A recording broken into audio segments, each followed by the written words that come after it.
itinangkang ikuslit noong 2021 at 2022.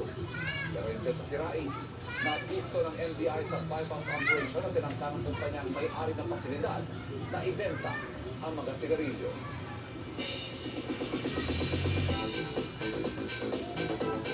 Game na nagpasaya ng fans na Jenny Ling Mercado at Dennis Trillo. All-out energy ang Gen 10 sa pag-ikot sa malls para sa kanilang pelikulang Everything About My Wife na mapapanood na this February 26. May bonus pa yung dual performance na lalong nagpakilig sa audience. May fans ding mas swerteng nakapagpa-selfie sa dalawa. Habang may ilang nakabili na ng movie tickets, sila Gen 10, Hola.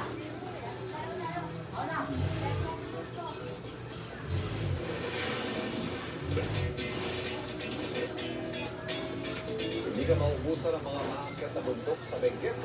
Kaya sa tubong Benguet ay dinarao dahil sa chill view na dulo-dulo na parang. Pasyala natin yan sa pagtutok ni Dario Tan.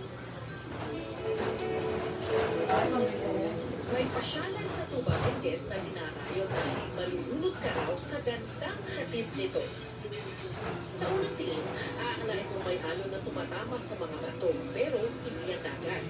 Kung hindi sea of clouds na sasalubong sa inyo sa Mount Santo Tomas, nakamamanghang pagmasdan ng unti-unting pag-angat ng mga ulan papunta sa kalangitan.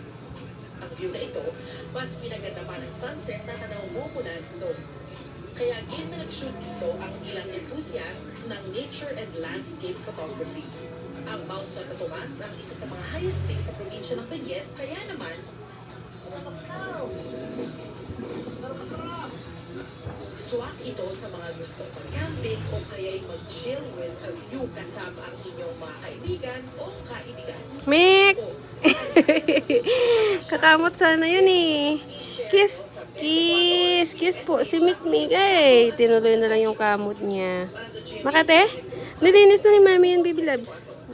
Naglalandi din to eh.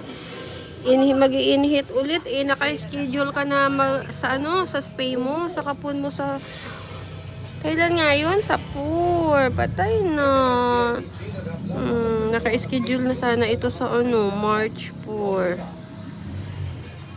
Paano yan? I-inhit siya. Bawal. Baka kung inhit si si Mikmik sa March 4, si Yaomi na lang munang isa lang namin dun. Kasi si Yaomi inhit din ngayon. Sakto yun, matatapos na sa March 4 yun. Kasi patapos na siya eh. Mik, pag hindi mo makuha yung slot mo, si Yaomi muna isa lang natin doon sa kapun ha.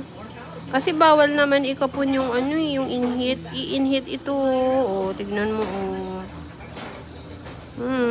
nakailang try na tayo ng spay mo. Hindi matuloy-tuloy. Ngayon, may schedule ka na. Tapos, ayan, inhit ka. Paano yan? Mikmik! Sus, ay, ambot. Ito. Inhit si Mikmiki. Ganda. Ay, ganda. Kiss. Kiss, baby. Ewan ko ba, ba't nasabay na naman yan yung inhit nito sa schedule niya ng kapon. Ayun, gumugulong na naman.